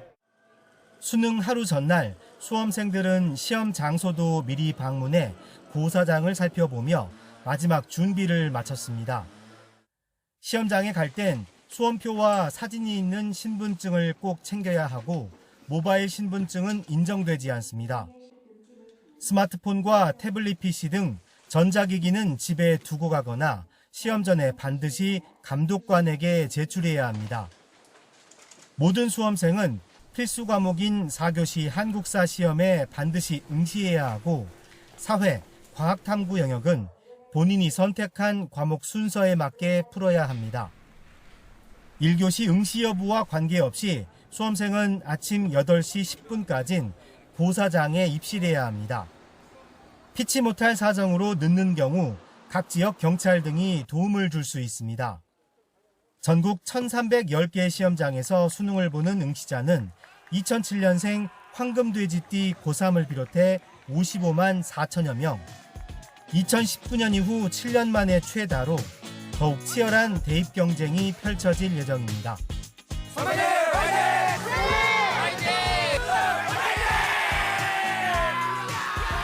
YTN 권민석입니다.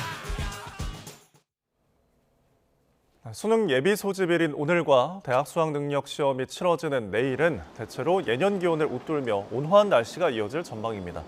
기상청은 수능이 있는 내일까지 전국이 대체로 맑겠고 기온도 예년보다 2, 3도 높아 강추위는 없겠다고 밝혔습니다. 다만 아침에 쌀쌀하고 일교차가 10도 이상 크게 나는 날씨가 예상돼 수험생들은 체온 조절에 대비한 옷차림이 필요하겠습니다. 네, 내일 수능시험 영어 듣기 평가 시간에 수험생들이 집중할 수 있도록 하기 위해 전국 하늘길이 잠시 멈춥니다.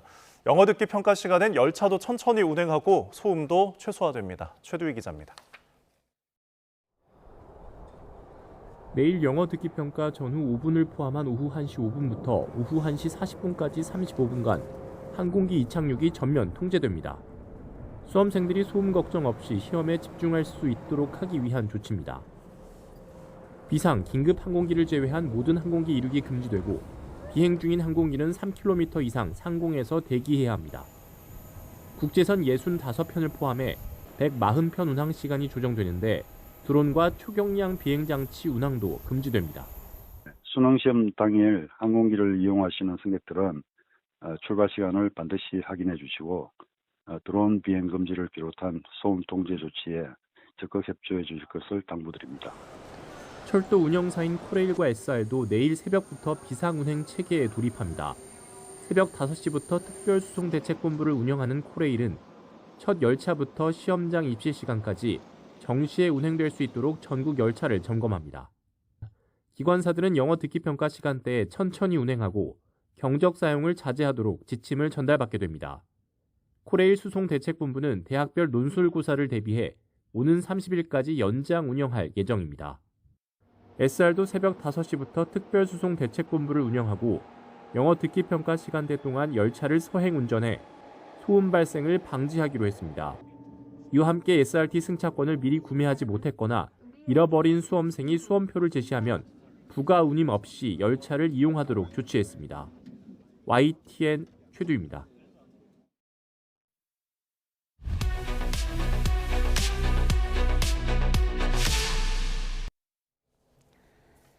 김건희 특검팀이 오늘 김건희 씨가 통일교 측으로부터 받은 것으로 추정되는 샤넬 가방과 그라프 목걸이를 법정에서 공개했습니다. 네, 검찰에서는 대장동 사건 항소 포기 여파가 이어지는 가운데 정성호 법무부 장관이 국회에 나와 이 차관에게 항소 포기 지시를 하지 않았다고 말했습니다.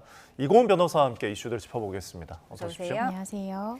네, 오늘 특검이 김건희 씨 재판에서 그라프 목걸이를 공개했습니다. 이 그라프 목걸이 김건희 씨가 받지 않았다고 부인하는 건데요. 왜 공개했을까요? 네, 일단 재판부에서는 이 사용감이 없다라는 부분에 대한 이 피고인이죠. 김건희 씨 주장 사실 여부를 확인하기 위해서 특검에 요구를 한 겁니다. 재판부가 실물을 검증할 필요가 있기 때문에 해당 물품들을 직접 재판정에 가지고 와달라라고 요구를 한 것인데요. 이 요구에 따라서 이 그라프 목걸이뿐만 아니라 샤넬 가방 또 샤넬 구두 등 다수의 물품들을 직접 특검에서는 가지고 왔고요.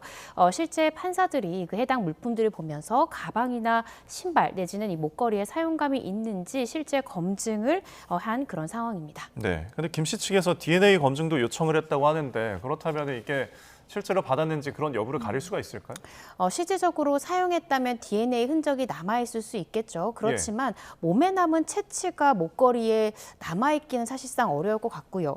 DNA 검증을 했을 때 DNA가 목걸이에서 나오지 않는다 하더라도 중요한 것은 그러한 물품들을 수수했다는 것이지 사용했다까지 구성 요건은 아니거든요. 네. 그래서 이 DNA 검사를 피고인인 지금 김건희 씨는 요청을 했지만 특검이 반박했던 것은 구성 요건 자체가 이러한 금품을 수수했다까지만 우리가 입증을 하면 되는 것이지 사용했다, 또 오랜 시간 동안 이것을 착용했다까지 우리가 입증할 필요는 없기 때문에 과연 DNA 검사가 필요하냐라고 지금 반문을 한 상황입니다. 그래서 이 부분에 대해서는 추후 좀 지켜봐야 되겠지만 만약 DNA가 나오지 않는다 하더라도 수수했다까지만 특검이 입증한다면 사실상 혐의 입증에는 큰 무리가 없지 않을까 싶습니다.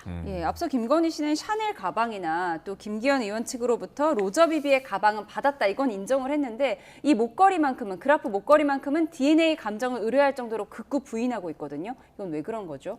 오늘 재판부에서도 가방이나 신발에서는 사용감이 보인다라고 이야기를 했거든요. 그런데 목걸이에 대해서는 사실상 육안으로는 사용감을 확인하기가 조금 어렵다라는 입장을 밝혔습니다.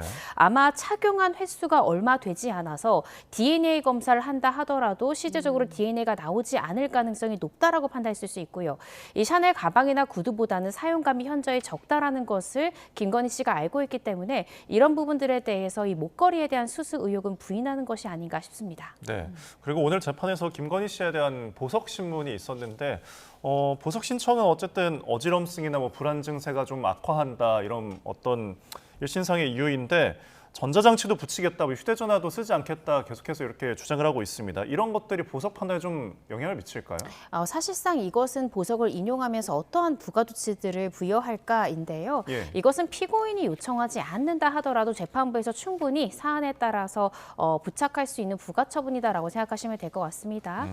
이러한 요구가 이 보석을 허가할지 여부를 가르는 쟁점이 되긴 어렵고요.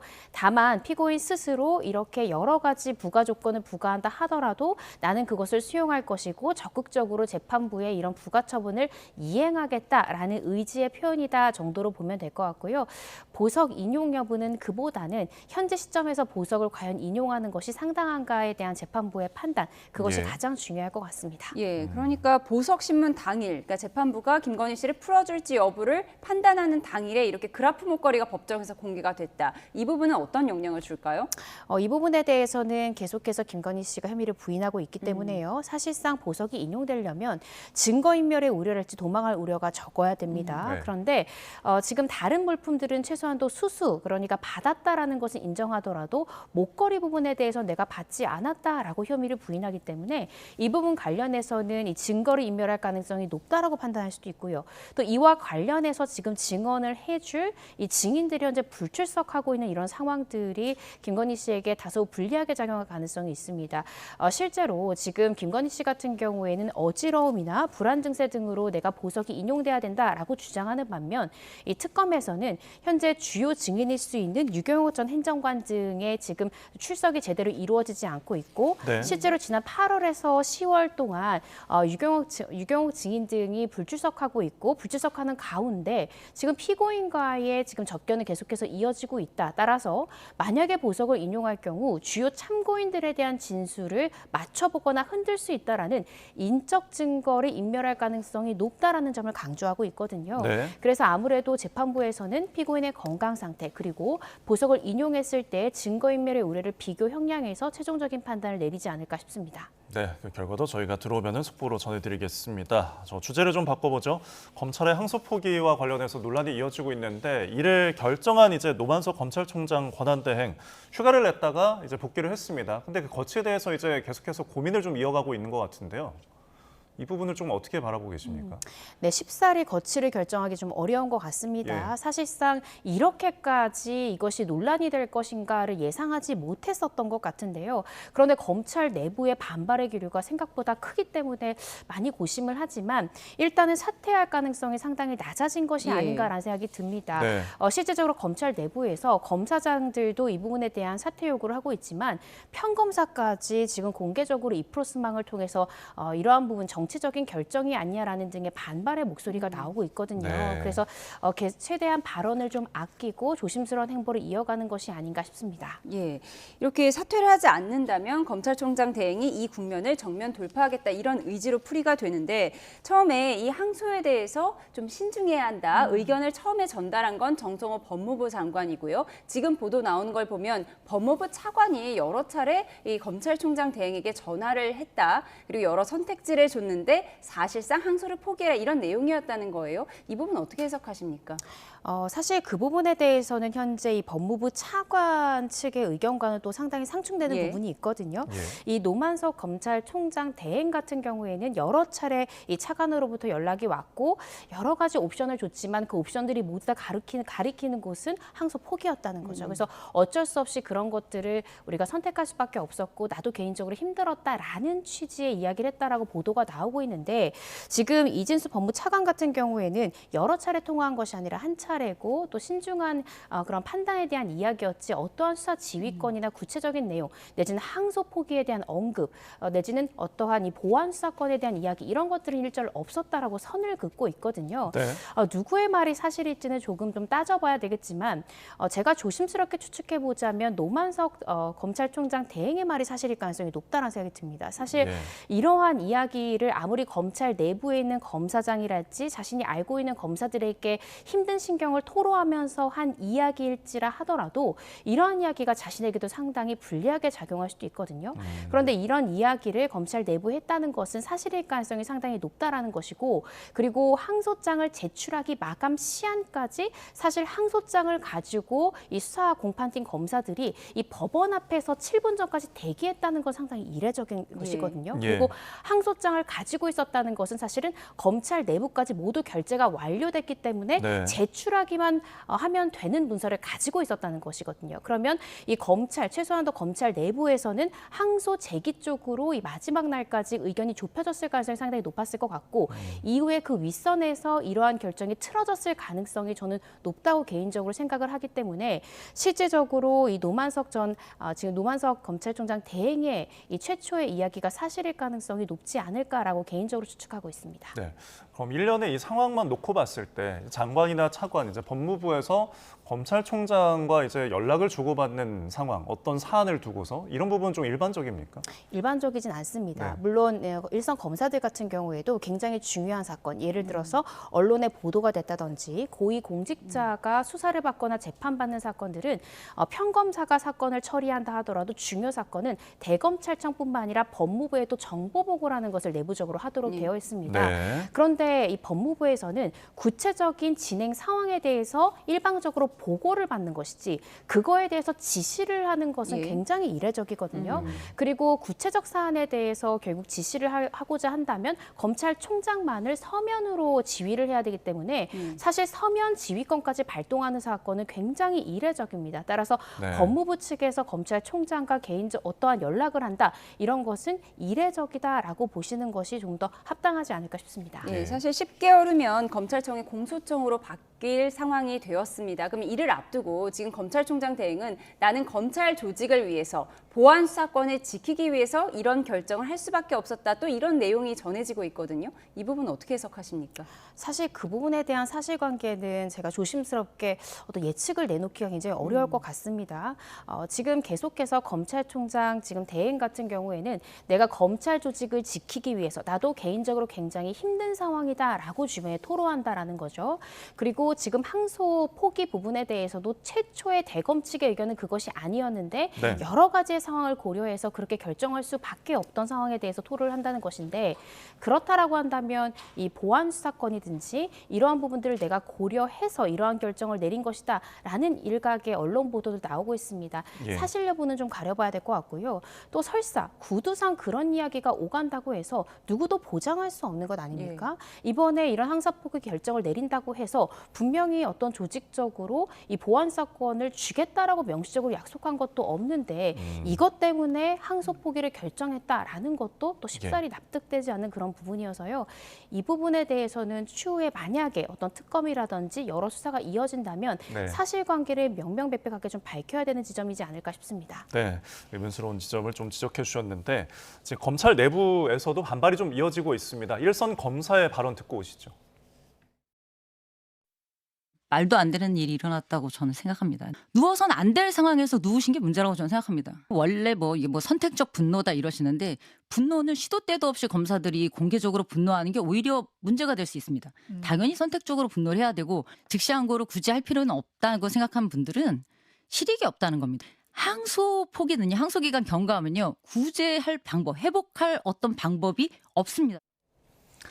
여기서도 이제 선택적 분노에 대한 부분이 좀 자주 언급이 되는데, 그러니까 과거에 윤석열 전 대통령이 구속이 취소될 때는 즉시항고를 안 하다가 이번 사안에는 반발을 한다, 이런 비판에 대한 부분이거든요.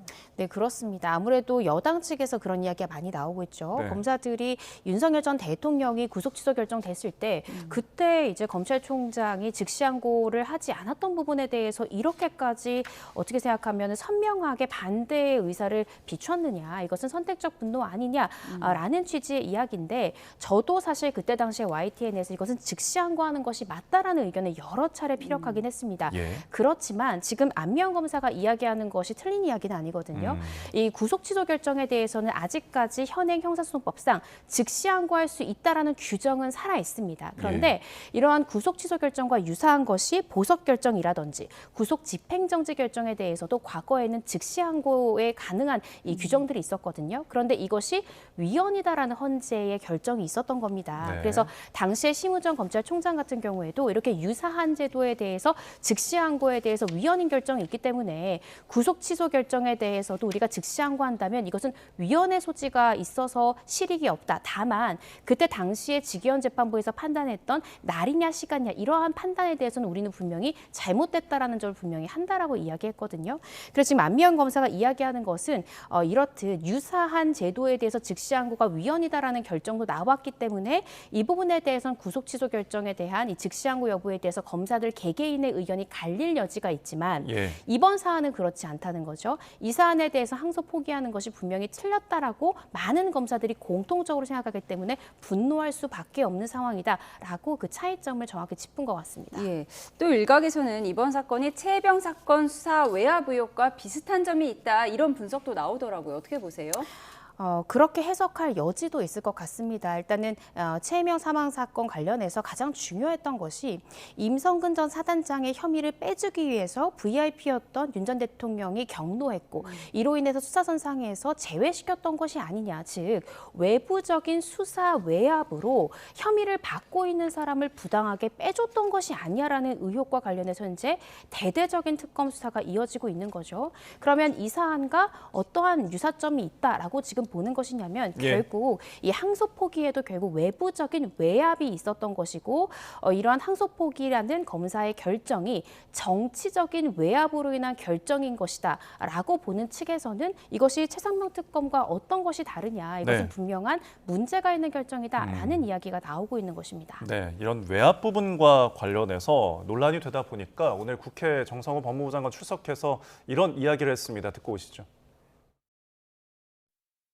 항소를 알아서 포기하라고 했다고 한다. 이렇게 법무부 차관에게 지시하셨습니까? 뭐 그런 사실 없습니다. 사실상 지휘권을 행사하셨는데 검찰총장에게만 특정 사건을 서면으로 하게 돼 있는 법과 정면 배치됩니다. 위법한 거 아닙니까? 이게 제가 지휘를 하려고 했다고 하면 서면으로 했을 겁니다. 지휘로 받아들였다고 하면 서면으로 지휘할 걸 요구했을 겁니다. 네, 이 수사지휘권 논란에 대해서 좀 어떤 생각 갖고 계십니까? 사실상 지금 법무부 장관에 대해서 구체적 사건에 대해서는 개개의 검사를 지휘할 수 없도록 되어 있고요. 검찰총장만을 지휘해야 되고 그 지휘 또한 서면으로 지휘하도록 한 이유가요. 검찰이 더 이상 정치의 신여냐 이런 말을 듣지 않도록, 즉 정치가 검찰을 흔들지 않도록 분명하게 지상에 대해서 증거를 남길 수 있도록 서면으로 지휘하도록 했던 것입니다. 그러한 제도를 만든 취지 자체가 더 이상 검찰이 정치에 흔들리지 않도록 하는 제도적 보완이었거든요. 그런데 만약에 이런 부분들에 대해서 어떤 실질적인 지휘가 있었다라고 하면 분명한 문제가 있는 것이고요. 그리고 지시다, 지휘다, 의견 전달이었다. 이것은 어떻게 생각하면 어감의 차이였을 뿐이지 나보다 상급자일 수 있는 사람이 신중하게 결정하라라는 것은 반대의 의사를 완곡하게 표현했다라고 또 받아들이는 사람은 충분히 받아들일 수 있거든요. 그래서 이 부분에 대해서 구체적으로 어떠한 의사 전달 과정이 있었는지 이 부분은 구체적으로 좀 밝힐 필요가 있다라는 생각이 듭니다. 네, 화자와 청자의 해석의 차이까지 좀 짚어주셨습니다. 저희 지금까지 이고은 변호사와 함께했습니다. 고맙습니다. 고맙습니다.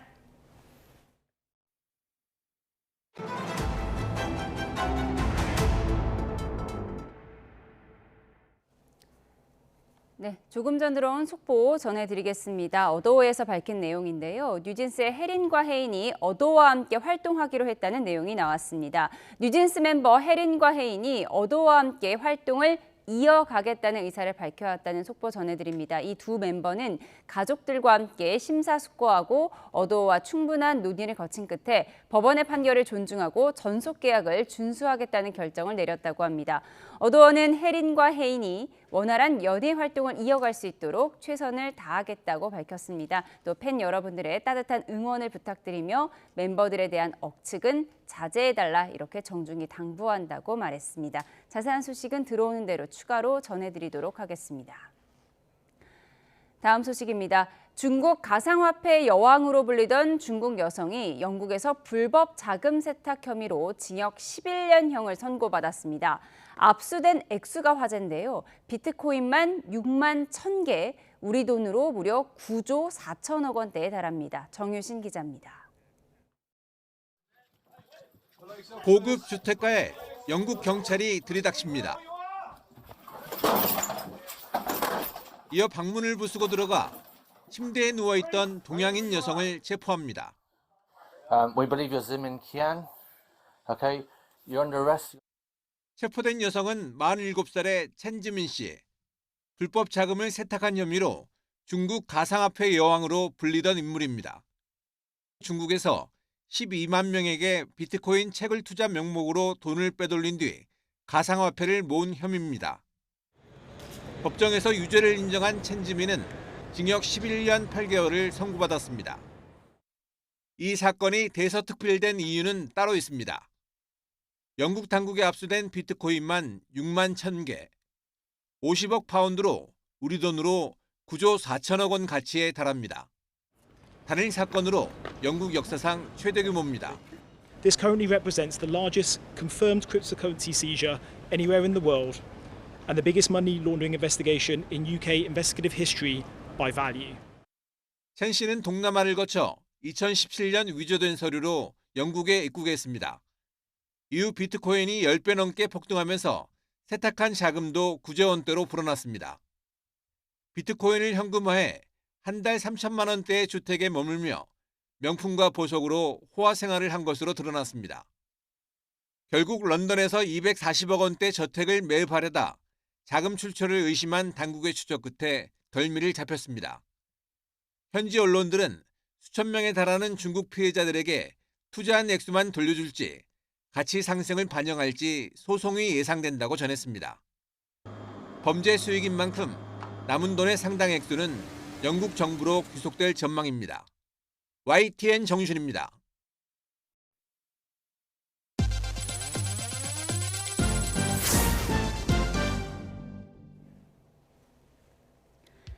롯데 웰푸드가 11일 빼빼로데이를 기념해 미국 뉴욕 타임스퀘어에서 웰컴 투 K-스위트 홀리데이 행사를 열었습니다. 이 행사는 빼빼로데이를 전 세계 소비자에게 알리기 위해 기획된 걸로 영하의 날씨에도 행사장에 수만 명이 몰렸다고 롯데 웰푸드는 전했습니다. 교보생명이 어제 서울 광화문 교보빌딩에서 광화문 글판 35년을 기념하는 국콘서트를 열고 시민이 직접 뽑은 베스트 광화문 글판을 발표했습니다. 시민 22,500명의 온라인 투표로 선정된 베스트 광화문 글판에는 시민의 일상에 다정한 위로로 다가섰다는 평가를 받는 장석주 시인의 대추하날이 뽑혔습니다. 네덜란드를 대표하는 세계 최고의 반도체 장비 기업인 ASML이 경기 화성시 송동에서 화성 캠퍼스 준공식을 열었습니다. ASML은 이를 계기로 국내 반도체 기업과 공정협력, 기술 교류를 강화하고 국내 소재 부품 장비 기업과의 연계 생태계를 구축해 한국 반도체 산업과 상생에 나설 계획입니다. 포스코홀딩스가 1조 2천억 원을 투자해 호주와 아르헨티나의 리튬 자원 확보에 나섭니다. 포스코홀딩스는 2차 전지 소재 핵심 원료인 리튬 확보를 위해 호주 광산과 아르헨티나 염호에 각각 1조 1천억 원, 950억 원을 투자한다고 밝혔습니다. 산업부가 주최하고 한국디자인진흥원이 주관하는 국내 최대 디자인 종합 박람회 디자인 코리아 2025가 개막했습니다. 16일까지 열리는 이번 디자인 코리아는 AI와 기술이 만드는 미래 디자인의 방향을 조명합니다. 수능일이 어느덧 하루 앞으로 다가왔습니다. 내일은 대체로 예년보다 온화한 날씨가 이어지겠지만 아침에는 서울 기온이 8도로 제법 쌀쌀하게 느껴질 수 있겠는데요. 한낮 기온은 17도까지 올라서 평년 수준을 4도가량 웃돌겠습니다. 수험생들은 일교차에 대비한 옷차림 해주시기 바랍니다. 내일도 전국적으로 하늘 자체는 맑겠습니다. 다만 서울 등 중서부와 전북지방은 한때 미세먼지 농도가 짙어질 수 있겠습니다. 또 제주도와 남해안에서는 너울성 파도가 높게 일겠습니다. 내일 아침 기온은 오늘보다 1에서 3도가량 높겠습니다. 내일 서울 아침 기온 8도, 대전 4도, 안동은 2도로 출발하겠습니다. 낮 기온은 평년 수준을 3에서 4도가량 웃돌겠습니다. 서울 한낮 기온 17도, 광주 18도, 대구는 19도까지 오르겠습니다. 다가오는 일요일 오후부터는 추위를 부르는 비가 내리겠고 다음 주 화요일에는 올가을 최고 추위가 찾아올 전망입니다. 날씨였습니다. 이상으로 수요일 뉴스원 마치겠습니다. 여러분 고맙습니다.